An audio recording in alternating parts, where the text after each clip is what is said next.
Hello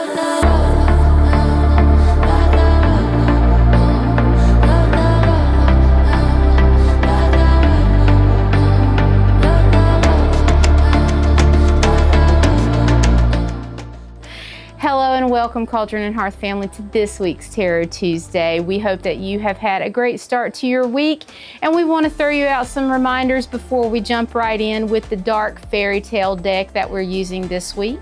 If you're liking what you see, we want to remind you to subscribe, hit that thumbs up, and the notification bell.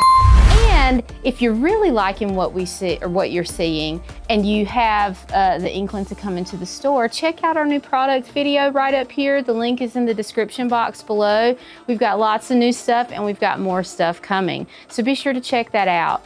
And we also want to thank everyone who showed up for our full moon ceremony on Saturday night. This was a rather intense full moon, and we had a wonderful ceremony with lots of people. We were so grateful for the turnout. And so make sure you're catching the next one. And if you would like a little bit of a friendly gathering, we've got a social hour coming up tomorrow evening, starting at 5:30.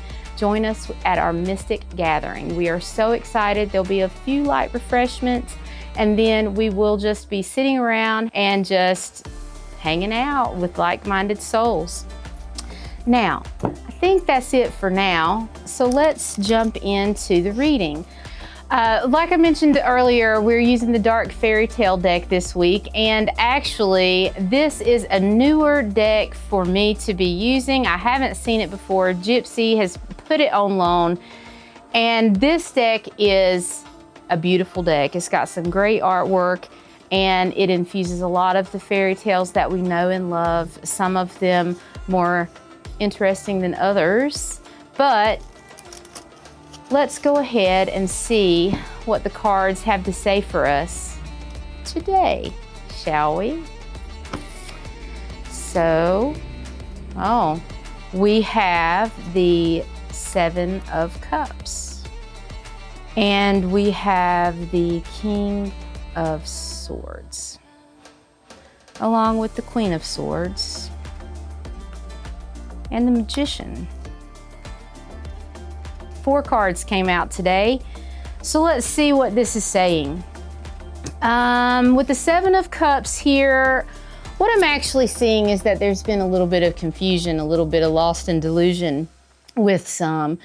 And with the King and Queen of Swords here, what it looks like is probably 2 energies kind of wanting to come together, but pitted against each other in a little bit of a way.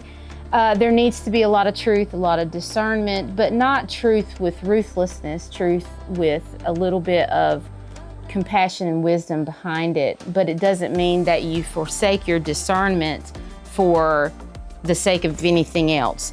There's a lot of need for letting your experience speak for itself, but speak to you, so that you can learn how to actually trust your gut instinct, not based on past history, but getting out of the confusion. And a lot of times this confusion, this delusion can come from just past experiences and not really being able to face what it is that you really want, but thinking that it's just going to fall into your lap. You have to work to get there, and that's where the Magician comes in. The Magician is here to remind you that you have all the tools that you need, but you just haven't really been doing anything with it. That's because you've been stuck in this Seven of Cups energy. But the King and Queen of Swords is here to say, hey, you're not actually fighting the enemy of this other energy here. The enemy is actually yourself, and you need to reverse that just a little bit. You've been getting caught up in your thoughts too much. Your emotions have been too chaotic. Use your discernment, use your wisdom and your experience, not to cause you to make assumptions and speculate, but to actually make informed and discerned decisions that are going to help you manifest this reality that you truly want with the Magician. At the bottom of the deck here, we have the Three of Cups. Once you get your head out of your ass, you will be able to celebrate. There will be cause for celebration. Just be gentle with yourself and recognizing that you've had off days, you've had an off period to your life maybe. That's okay. But you have to make the decision to move from it and forward from it. If you're liking this message and this is resonating with you, seems like it's kind of a tough one, but not really. It's a reminder that it's actually not as bad as it seems, but you're making it a lot worse because you're thinking it's too difficult than it really is. And if this message is resonating with you, make sure you comment below. We love to hear your feedback. And Gypsy, myself, Liam, and Karen are all here to help you gain insight, offer any guidance and services that we have here at the shop, and we'd love to see you all here. Now, remember, the confusion is not going to last long. The person or energy that you feel like you're pitted against is really not your enemy. And you've got everything you need to make your reality actually materialize. And there's going to be cause for celebration later. You're just not there yet. Now, with that, we want to wish you all a wonderful week. We hope to see you at our Mystic Gathering tomorrow night. And remember to do no harm, but take no ish.